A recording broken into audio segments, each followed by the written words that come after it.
Dario's missing. Wait, why is it going again? Oh, Dario's missing. Oh God. Wait, why is it going again? I know what I've done there. I've left it on my other screen.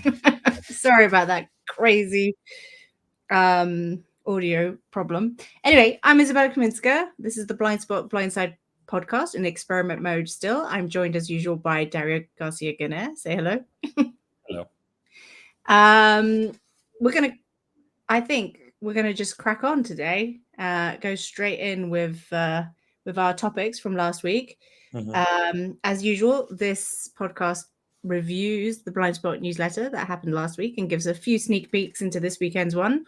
And last week I went really big on Securonomics, which is our new chancellor, Rachel Reeves's big economic idea to help revive growth.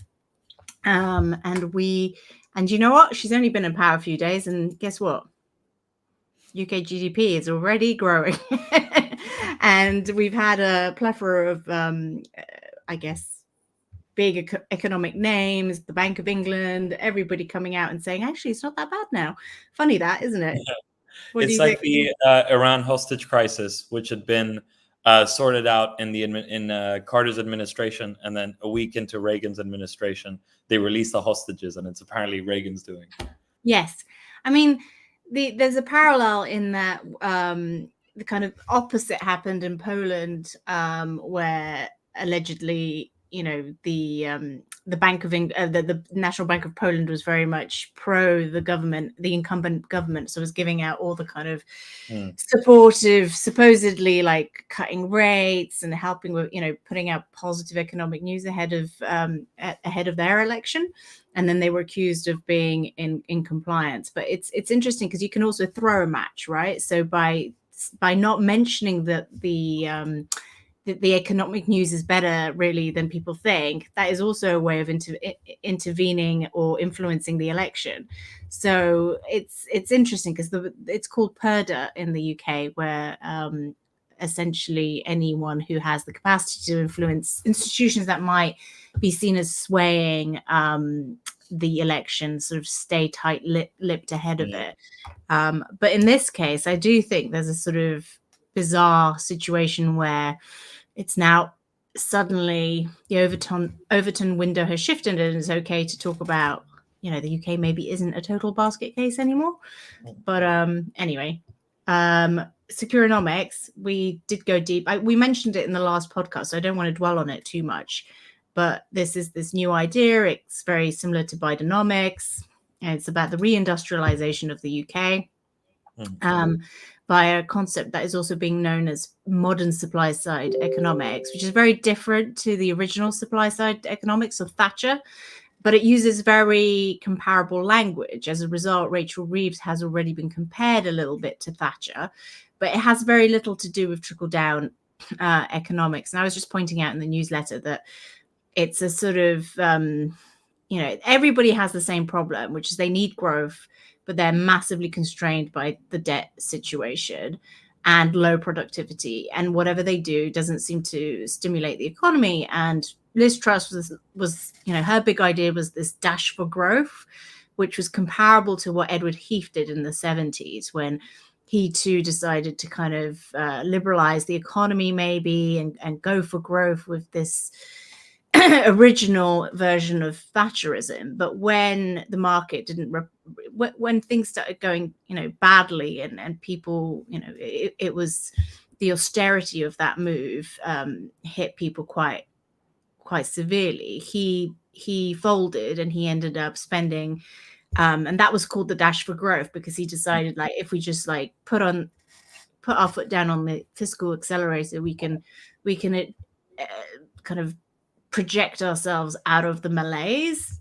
It didn't work, though. It actually just created a massive, even bigger problem for the next administration to inherit. But it was the first time they tried that. And of course, by Thatcher, the big difference was monetary policy, because they had come up with monetarism. And so in line with letting the pound devalue and austerity, she somehow managed to do it. And Truss, I think, was trying to replicate that. But again, her market reforms are a little bit constrained by the fact that, you know, she didn't have any control of her monetary policy because of the Bank of England. But that is essentially what we were talking about last week. And this week, we're going to look a little bit more at Rachel Reeves's plans for a national wealth fund and why it isn't a conventional wealth fund, but also the degree to which Labour is being very fuzzy about a lot of this stuff. So they've made these big, very sweeping sort of promises about reindustrializing the UK economy and how actually globalization has been terrible, and that I'm going to do a bit on selective memory because I just find it really funny that like all their talking points are similar talking points to what Trump and the Brexiteers have been saying for years and years about globalization hollowing out British industry and creating massive inequalities, right? This was taboo for a very long time to talk about that. And now suddenly it's become, you know, common knowledge. A bit like with Mr. Robinette. Yeah. I mean, that is, what do you think of that? Well, it's a really fascinating view at how quickly at least Labour's policy has shifted, obviously, from Corbyn. But, you know, I'm not an expert on these matters, but I found your analysis really prescient because you've been talking about this for a very long time now. And it really seems like it's all coming together with these Securonomics from Rachel Reeves, which, like you say, is also interestingly very focused on defense, which is curious for a lefty organization. And you also had some interesting comparisons to Italy under Mussolini and the alliance of corporation and governments, because it is effectively what may happen in Britain. But there is one question that I really wanted to ask you, and it also goes for the selective memory side, which is that you talk about the necessity for Britain to continue on importing work from low-skilled individuals, including illegal immigrants. So I really wanted to hear and understand more about that, because it's something that I've also been quite obsessed with for a little bit, which is that European Union policies and lefties don't understand that in supporting illegal immigration, they're actually subsidizing large industries. And it's not so much that that may be wrong, but that they have no idea what's happening. Good questions. I just want to stress to our listeners that we are non-partisan on this podcast, and it's just it's just funny because obviously now Labour in power, you kind of like you have to shift quite publicly into holding them to account, which, you know, naturally puts you on the side of what you might be misconstrued as taking a political position, but actually it's just about holding power to account, right? So I think the general context is that I have this mental model. It might be totally wrong, but this is my mental model at the moment, which is that we've kind of gone through it's like some sort of curve with a peak, and the peak was like peak neoliberal kind of market-based, laissez-faire globalization, right? That was maybe when did that peak? Maybe sort of, I would say maybe Cameron.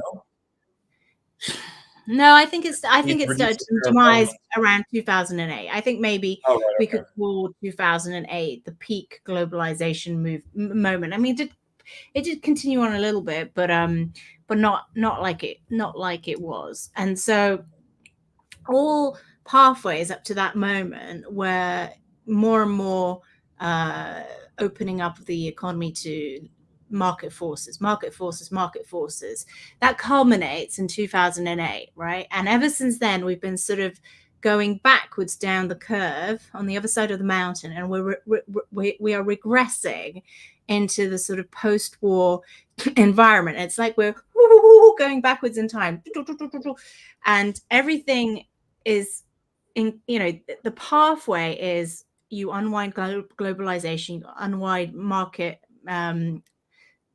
pro-market systems generally in the West, then you slowly reindustrialize, then you slowly become more and more like on a war footing, and then before you know it, you're like actually back at 1945, right? So this is how I see it in my mind. I might be completely wrong, of course, but we're around like 1970 now, and that means we are reindustrializing. We are kind of reversing the economy wants to rebuild industry, and that was the moment that we had the big opening up of the markets. So it makes sense that when we go in reverse, we're going to be closing the markets. It's going to be more going back to that sort of techno, I call it techno paternalism, but it is, the original was just like a patrician class, like a close relationship between the industrialists and the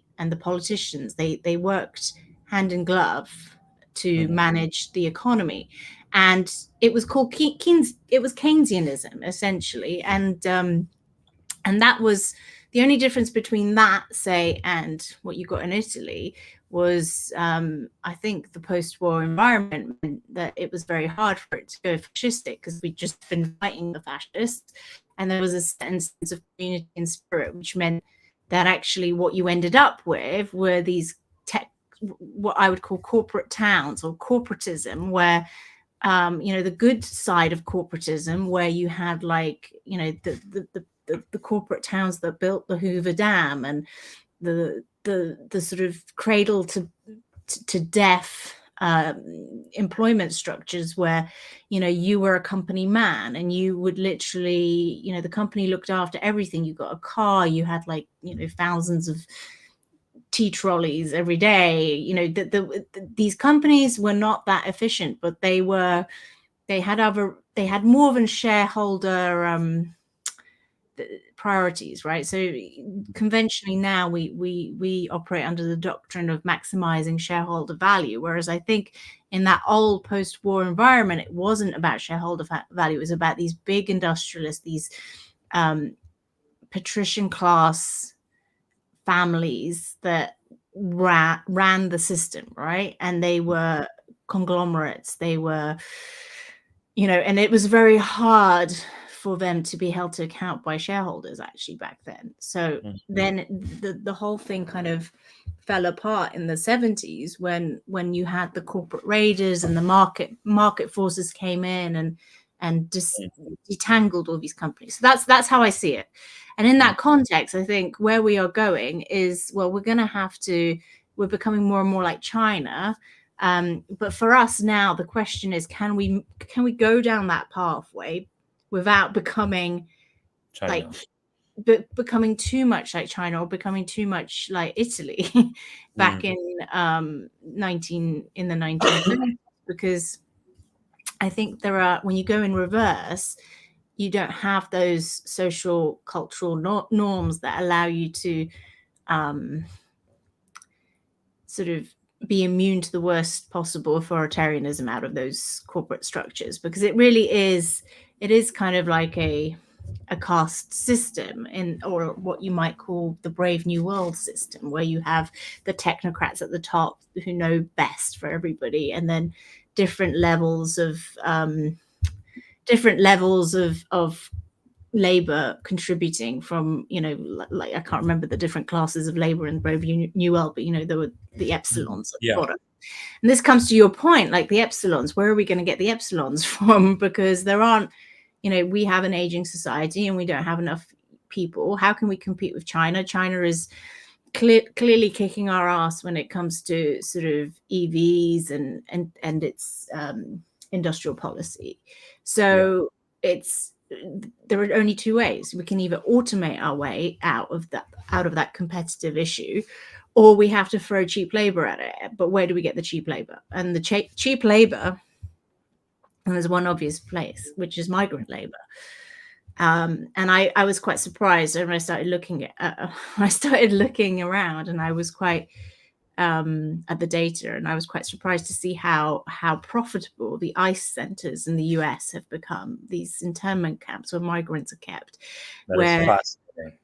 Yeah, I mean, this is not surprising for America, because I think America is ahead of the curve on this versus us. But obviously, they already have mass labor camps in the forms of prisons, where prisoners are put to work all sorts of crazy things, including the making of Patriot missiles, apparently. I know, crazy.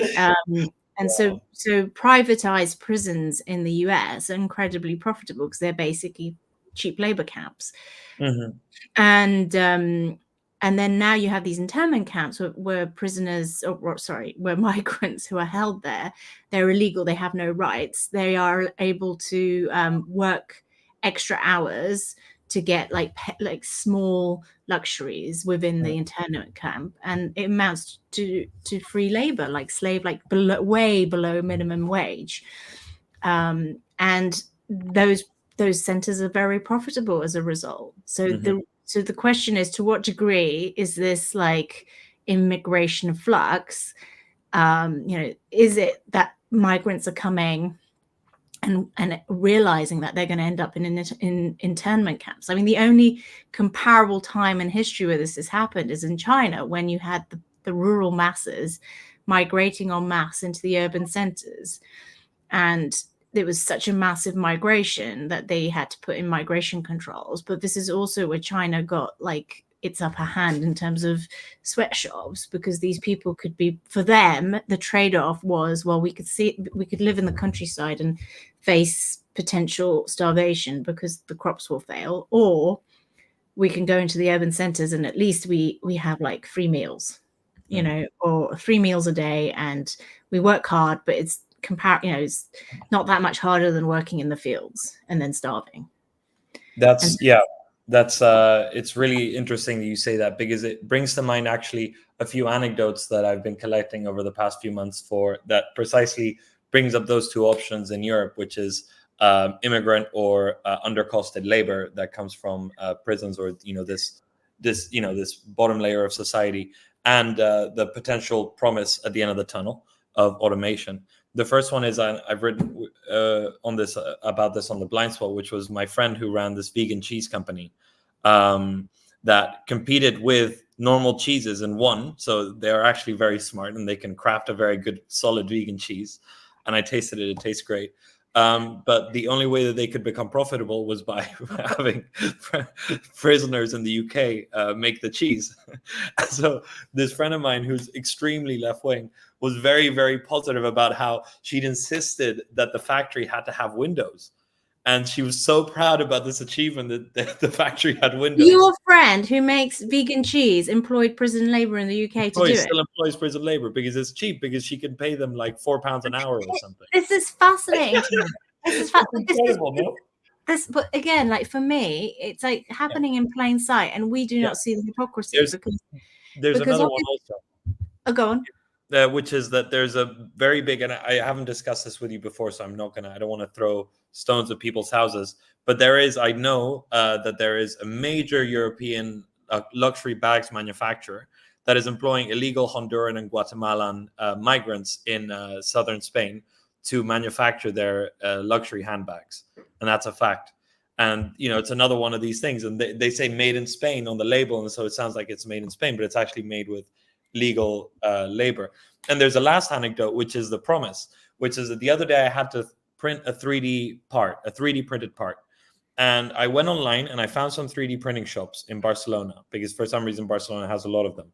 And I emailed one of them. I said, can I get this part? And they said, yes, but we need a 3D render of this part so that we can print it for you. So instead I said, look, I can't do that. I sent them a 2D sketch of what I needed. And within 2 hours, Izzy, this printing shop had sent me a 3D schema of the part I had to make, modified it so that it could work and wouldn't fall apart, and shipped it to me, and it arrived 12 hours later. Isn't that insane? That within 2 hours, they design, print, and ship the part. And it arrives on my doorstep less than 24 hours after I start talking with them. That is the next industrial revolution. So there is also space within which Europe could have some role. I mean, I doubt it, but this 3D printing story gave me. I think that's the sort of decentralized industrialization that does have potential. And if we go down that route, it could work. However, I don't think that is going to be competitive for a very long time. And in the meantime, what we are seeing is this huge hypocrisy in terms of how we look at China and China's been contending with this problem for a while. They basically enslaved half of their population to give them competitive advantage to do very cheap exports. As they have to rebalance their economy, those people have to go up the social ladder. But they haven't automated quickly enough to be able to compete, because once you put automation into the mix, you have less of a competitive advantage of everybody in the West, right? Because you're really arbitraging human rights.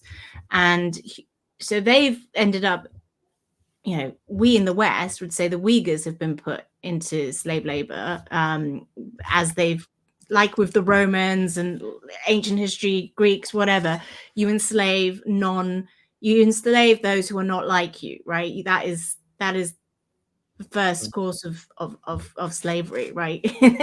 Historically.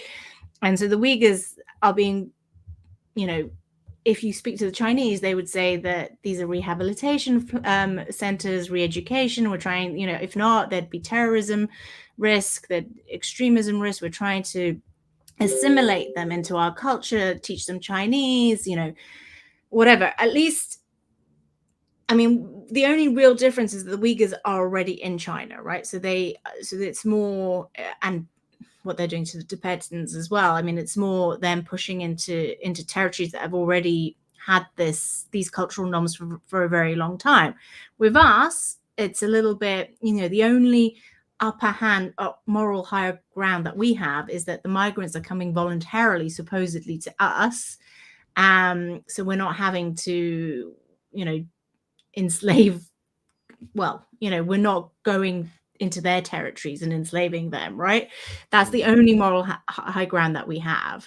But it's very comparable. And again, I'm very suspicious of any developments where we see internment, or the language surrounding internment camps, being changed into the language of rehabilitation or re-education, because that is just a fuzzy way of saying, well, we're going to put like human rights and possibly citizenship as a carrot, and if you do your time in your internment center, or just general kind of conventional worker rights, if you do your time, if you assimilate, you get to come out and be fully absorbed into our system. And that's what the Romans did. The Romans did that forever, right? Instead of 25 years of service to the Roman legions, it's 25 years of service to the luxury handbags sector. Yeah, although who knows? There might be a foreign legion sort of element to it now, like if we are rolling back into the sort of militarization side of things. Well, considering how few young people want to serve, that would probably be a very good outcome, a very logical outcome, sorry. Yeah, but the point being is that once we, then we can compete with China, and then we can build the automation that we need, because the point is, where do we get the capital to build the automation, the actual infrastructure we need to do that decentralized manufacturing revolution? Because we still need capital to do that, and human capital is the easiest way to do it. And I also find it very interesting that, like, within days, like, Keir Starmer comes into, he's a former prosecutor, he knows the law, and he's not really said very much about his alternative to Rwanda. They've been talking about, like, the Tories' Rwanda plan was crap, but they've never really addressed how they're going to stop the boats, right? They say they will, but they just haven't. Meanwhile, he's appointed, like, one of the first most high profile appointments was the new prisons minister, who happens to be like an industrialist who is known for putting prisoners to work. So I think it's very interesting. I suspect the left will go for it because they'll see it in the context of rehabilitation. Yes, we're giving them jobs, opportunities. It's actually humanitarian. Right. But if you flipped it and the Chinese over in China would call what we're doing no different to what they're doing with the Uyghurs. So this is the question I have. I could be completely wrong. They might not do anything like that. But and also I think NIMBYism is a problem in the UK. So whether, it's going to be very hard for them to build any camps for migrants, because so it might be they might come up with some sort of alternative high-tech solution where you don't even need where you don't necessarily need to be in an internment camp. You might just have like a lesser like some sort of classification, which gives you, a lesser access to the economy, or some sort of controlled access. This is why CBDCs and general kind of digitalization of the system, they're trying to suggest everyone should have a digital ID card. They're calling that, they see that as a privilege, like you get to be on the system and you have all those rights, which is exactly, again, like what the Romans used to do with Roman citizenship. It was used as a carrot. It was like, if you become a Roman, you get access to our law, you get access to our protections, you get access to human rights that we see as, highly applicable to Roman citizens, but not to anyone else, right? Could be a digital internment camp with ankle monitors, for example, in-house CCTV monitoring. And then you could disperse the internment camp over council houses, side by side with actual British citizens, which is at the end of the day how these non-citizen Romans, pre-Romans, would live if, when they were in cities. But make no mistake, I mean, this to me is just it's neo-slavery. I mean, it's just another mechanism. It really it's just and it's just shocks me that people can't see it for what it is. And the fact that the modern day human traffickers, they're just modern day slave traders, as far as I can see. And I suspect what will happen is we'll end up doing deals with them. Which, because at the end of the day, it seems like an economic necessity. It's where these years of economic management have led us. Not that I know much about this, but speaking of the topic, and on the topic of unconscious support for upcoming slave labor, are also the French elections, right? There we go. So you were going to update us on the latest.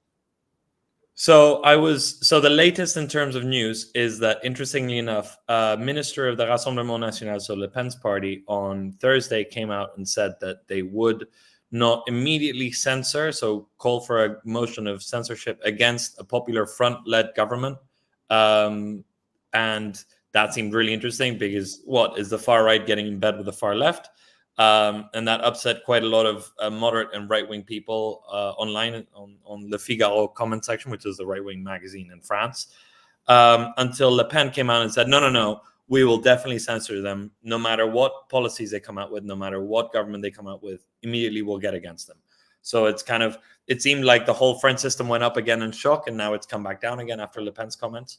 But my point that I found really interesting and really frustrating, and like Izzy commented, where we are not partisan, we're not biased in one direction or another, or at least I'm not. But I do dislike some sides more than other sides. So I really do dislike my age cohort that is very far left, a little bit more than the one that is far right, just because they don't seem to see the bigger picture. So, for example, all of them were celebrating on the election night when the Popular Front won the elections. Interestingly enough, there were some memes online saying you can tell your country's in trouble when a party wins the elections and there's not a single national flag in sight. And that's true. There was not a single French flag in the demonstrations, which is, of course, false. There was one or two. But the point was, and you said that there was a political expert who had a similar view on this, which is that I believe that the alliance between the moderates and the National Front has been a huge electoral gift in the long run to the Rassemblement National. Because if Le Pen had actually managed to get into government now, this would have been a bit their ceiling, because the second they get into government, they hit with actual constraints of the governmental machinery, and they will not be able to stop illegal immigration except for some manicured measures. And every single migrant issue will become not a double-edged sword. It'll become explosive and even more damaging to it now that it is in government, and it can't just blame the sitting government.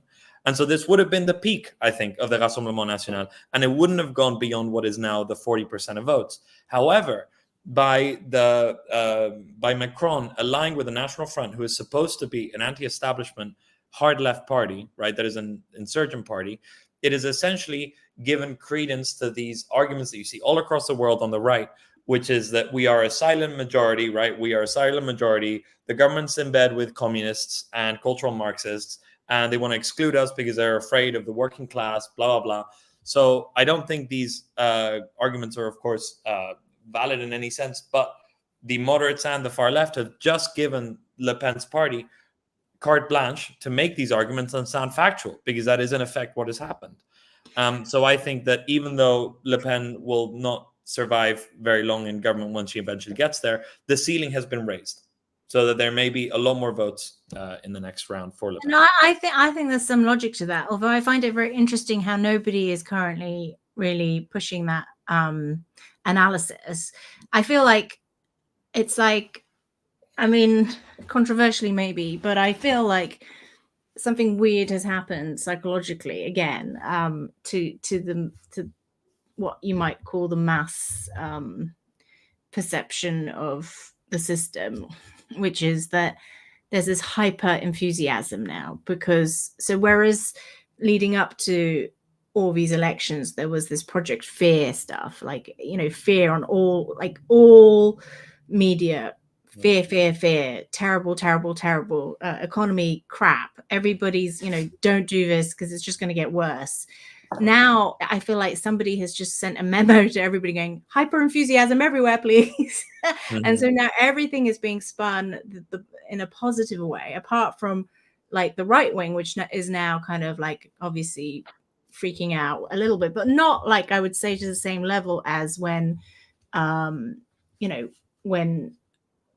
when you see right wingers ascend to power. Like, so I think the left tends to protest much more heavily against right-wing election victories versus the other way. I mean, you could, January 6th is maybe the exception, but like, although that was more targeted, arguably more complex on a different level. But it is interesting. I do feel like everyone is now like, it's been switched on, like hyper enthusiasm for everything. We've even this grid, like in France, theoretically, it's still a nightmare situation. The fiscal situation is still crap. Yeah. The gridlock in Parliament is not going to achieve any of the kind of reform that you need to make the fiscal situation better. There's nothing really that has improved, and yet, like, I can see the mood has just been lifted. And I do find it very interesting when there is a real mass perception about the regions in France that vote far right, and there's almost like a sneery, like, don't even go there, like you wouldn't want to travel to the, even though South France is really lovely, most people would be proud to say they're going on holiday there. Now there is this sort of, you go on holiday in South France, that's a bit, what does that say about you? And that is also very weird. But anyway, tell me more about where should we go next? There's a NATO. Go on. No, yeah, there NATO. was. Let's do the Biden bank run, as I'm calling it. By which I mean, it's not my idea. I lifted it off the internet from, so I can't remember where. But there's this idea, like, everyone knew the problem with Biden, and it was just a taboo thing, like nobody could say it. And then it's actually the equivalent of the emperor's new clothes. It takes one boy to say the emperor has no clothes, and suddenly the hypnosis is it's vanquished, and everyone is now it's swung from, like, in a matter of days, it's gone from this to this.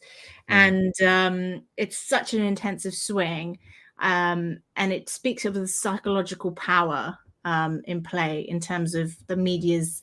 You see, the media is not censored in the traditional way. It is not like there are directives to say you can't do this and do that. It's more subtle how this stuff emerges. It's through access. Like, media don't want to burn access to the regime, whatever, the government or the administration, right? So they will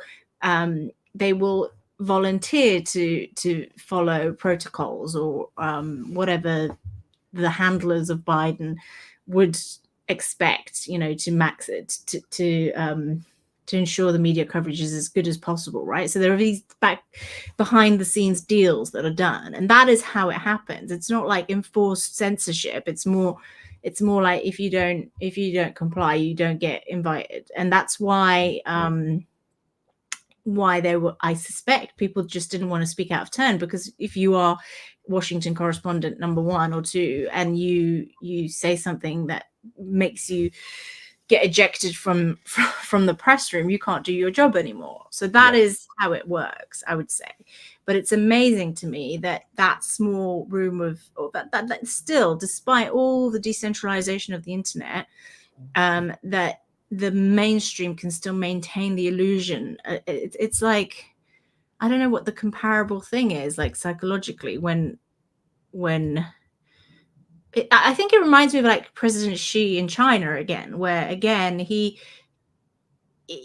has such control of the media, where you can create completely false reality in terms of the picture. Like nobody really knows the true economic situation in China. They can see it, and if they happen to live in a poor neighborhood, they think, oh, it's just, they're just unlucky. Everyone else, like they look online, they just see positive repeating messages, everywhere is fine, and they believe it. They think they're just unlucky, and that's how it happens. And so you hear the media saying this, Biden's fine. You think maybe it's just me, maybe it's just my mind going a bit mad. But then you share it, and it's a ripple effect. Yeah.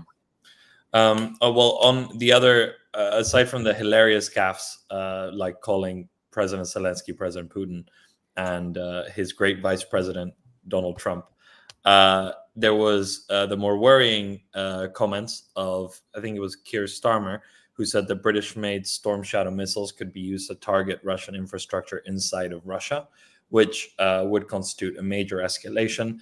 And it's worth noting that Russian nuclear doctrine allows for Russian retaliatory nuclear strikes for foreign strikes into their domestic territory. So again, we're continuing to move up the escalation ladder, which is something John Mearsheimer is really fond of speaking of. And you should check out his thoughts on the Russia-Ukraine war, because he's a brilliant international relations guy, and he knows all about it. What? But I wanted to ask you. Oh, sorry. Go on. No, with what's on the newsletter this week with Somaliland, but otherwise. No, before that, I wanted you to run through your constitutional trauma thing, because I thought that was really interesting. Because you did. It was in the context of these new Supreme Court rulings about presidential immunity. But my impression, and I'm interested in your thoughts, is that across the world we're having these like constitutional traumas, which for me, we push. I like to push anacyclosis, which is this idea of political cyclical revolution, and it just feels to me like these are the small little tweaks that we're doing here and there. It's the moment Caesar moves into I declined the crown 3 times. It's testing the waters. Are the people ready for a little bit more absolute rule? The democracy is going to move to the next phase in the Polybian cycle. It's a question of, does it go towards an oligarchy, or does it go to the sort of a supreme leader type model? But a benevolent supreme leader, it could be benevolent or it could be hostile. It could be benevolent oligarchy, like a nice techno-paternalism, the new industrial state, like that's one option on the table. But it could also turn into the terrible oligarchy that we saw out of Russia. So both of these pivots have a good part and a bad part. But the democracy itself, I think it's very clear that it's there's no recovery at the moment, because as you said, in France, the deals that were done, I mean, I think France is always into those sorts of deals. I don't think it was actually exceptional, but this is the first time the international world really noticed it, right? And the fact that you can have a massive vote share and still not end up in power. And then the same thing has happened in the UK with Labour achieving like a landslide election, but without with a much smaller vote count than in 2019 when the Tories won a landslide. So people are picking up on this weird sort of problem in democracy and saying, hang on, this isn't like reflecting what we want or need. So it's going to tip somewhere. Yes. And so what was interesting about what I found interesting about this constitutional reform, or this constitutional shock, because of the ruling on presidential immunity, 2 weeks ago was precisely to that effect. Whereas most people immediately after the ruling came out and relied on the comments of, for example, Justice Sotomayor, who claimed that basically the president could now, because there's presumptive immunity that would cover most acts of the president, even outside of his core constitutional powers, that he is thus legally able to use Navy SEALs to assassinate political rivals, or the other justice whose name currently escapes me, that called it a 5-alarm fire.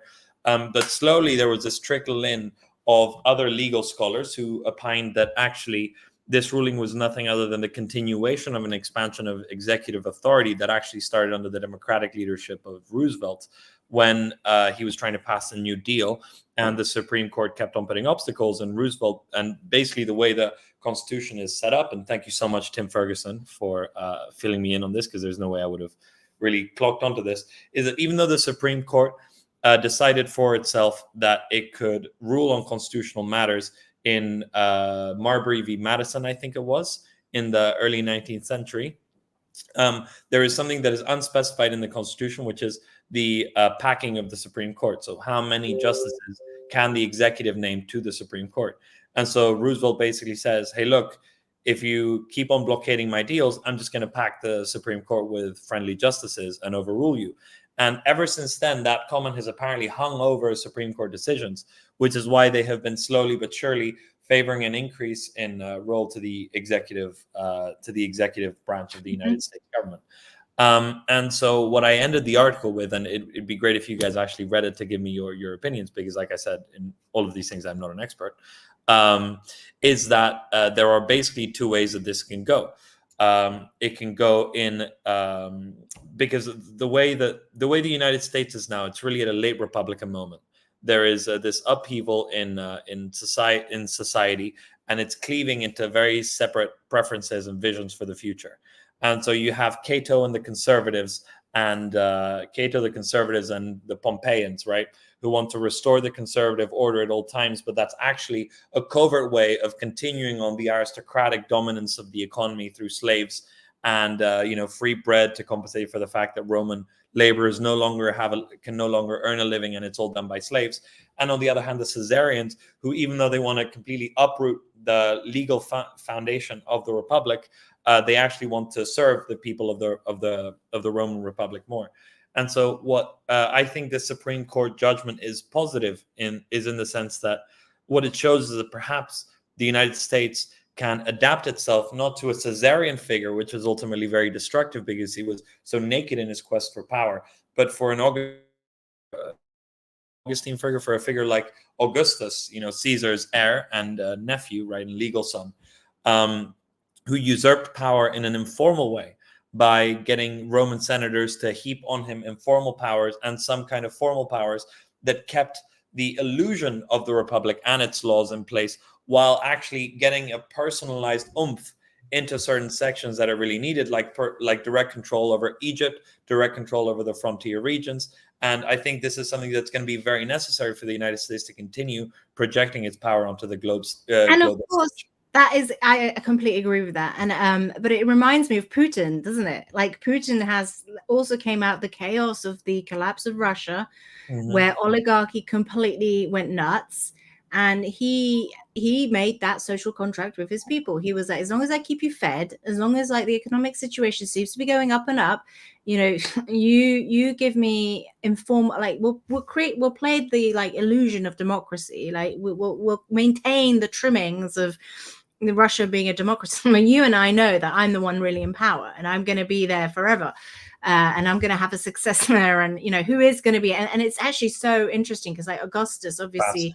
Who was his successor? Successors are the key, like to the continuation. And actually, in China, to the like, who will be Xi's successor? Who will be the successor of Trump if he becomes like? Because we're voting for a one-term president as well. Like that is another point that I think is not often like he literally can't be more than 4 years. So actually, I don't know. Has that actually been decided? Can he run 2 years? No, I think. Kicked out after the first term, or is it about 2 consecutive terms, or is it about 2 terms per person? No, I think you can't do more than for in total 8, as far as I understand. Like that's my understanding. Otherwise, former, I think it's capped at 4. But anyway, the point being that it's a very interesting kind of constitutional shift, and this idea of political appointments, of course, is another one. Like, have you been following this Project 2025 stuff? So I heard you mention Biden's team, when everyone was like pushing for him to resign, tweeted something like Google Project 2025, and it's this allegedly it's this Heritage Foundation plan for when Trump comes to power to shift, to basically purge the bureaucracy and replace lots of key functions that were sort of civil service, neutral, or professional appointments, to make them political appointments. So you end up with this largely kind of loyalist structure. That's what is expected, and people are freaking out about that because they see it as the end of the democracy as we know it. And of course, very analogous to what happens in Rome with Augustus, which is exactly that. He maintains the trimmings of the Senate, but he just ensures everyone there is, there are no people who are going to purge him. So it is some level of opposition is permitted, but only to a certain degree, right? So this is very interesting, this world of political appointees, and it's very analogous what's happening in the UK. If you read Peter Hitchens, of course, is that he says Labour is trying to do the opposite, in the sense that they want to disempower Parliament, take away Parliament's sovereign powers, and distribute them increasingly into the bureaucracy and increasingly into sort of decentralized, smaller local governments. And that, to me, is the oligarchy, right? So you have these two conflicting reform possibilities. One is we just completely become headless, and I think Biden represents the headless option in America as well, which is why they consider, like, that's why we've normalized this idea. Well, it doesn't matter who the president is. He's, the people behind him are strong people and competent people. But that's just like an excuse for oligarchy. And in the UK, like, Keir Starmer is known as an incredibly boring, personality-less leader. And again, that is very fitting for a system that is going to slowly transition to one where it's a kind of faceless technocracy that rules the system, back with these industrialists and, paternalistic structures. So it'll, that's how I see it. I'm more of an Augustus fan than a technocrat, than a Cato fan. Yeah. I did my dissertation on Augustus, and one thing I think that I learned from my dissertation is that for Augustus, the other part of maintaining his rule was a very, very overt commitment to reviving Roman moral and religious activity. And he famously sided with, or channeled, Apollo as his patron saint, or whatever, patron god. Like, he associated his reign with a sort of endorsement from Apollo, that Apollo was kind of allowing this all to be. And I think Russia is similar. Putin has definitely gone for the kind of revival, the religious revival and the Orthodox faith, and he's masquerading as a kind of devout Christian. I don't know the situation is obviously China is much more atheistic, so maybe that's one of the vulnerabilities. But I think it's replaced with a sort of personality cult in Xi, maybe. And then Trump is an obvious personality cult. I mean, there's no, you can't question that. That is a personality cult of the highest order. Mm-hmm. You have a ruler. Yes. But let's, because time is ticking on. So what do you want? Should we just go sneak peeks into this week's newsletter and then we'll finish off? So what are you doing this week? Very quick sneak peek into the fact that Somaliland is racing for recognition. And turns out there's a very concrete reason why it's running for recognition this year, and that's because it's losing a civil war. There's a civil war, and half of its territory has successfully broken away from it in November 2023, which I've been looking at the conflict for so long, I didn't notice. And now it makes sense. If you lose half of your territory, then you rush to give away 20 kilometers in order to get a shot at international recognition that could actually solidify your frontiers. Interesting. Well, I very much look forward to reading more about that. Who knew? And what else? Anything else up your sleeve? Well, I'll be touching on France also. Right. I'm going to revisit the industrialization side of things, but I want to look at it from FCA reforms. There's been a huge sweeping sort of change to the UK listing environment. And I've been troubled. Dario. I haven't been able to figure out if it's a good thing or a bad thing. And I think I'm just about coming to an understanding about what's really going on. But in a nutshell, they've decided to introduce a single listing category. In the UK used to have different tiers of listings, like premium listings and standard listings, which added complexity. People didn't like to come here. But also they're going to allow so-called dual class shares, which in America have been a massive thing that have helped industrialists retain power in their founding companies. So the reason the Mark Zuckerbergs and the Sergey Brins and the Elon Musks don't get diluted away when they continuously fund themselves through equity raising is because they don't give away voting rights to the same degree. Wait, that wasn't in that didn't exist in the UK? No, we don't have that.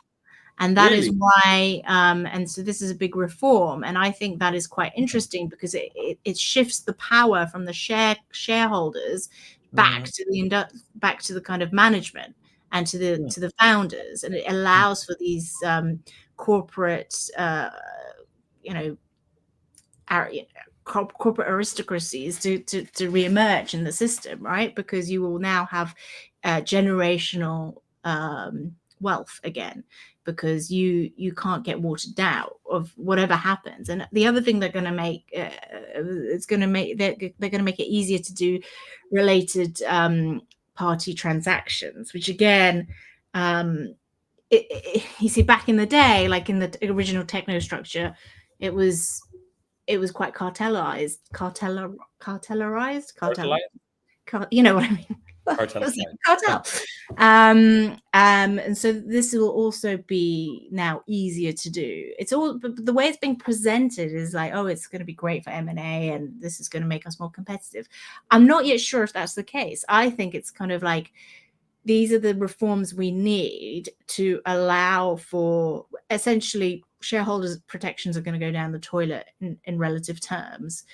But I hadn't really clocked that this had already happened in America to such a degree. And so you have got that generational billionaire system. And from that emerges the kind of power structure where government sits down and determines policy alongside industrialists.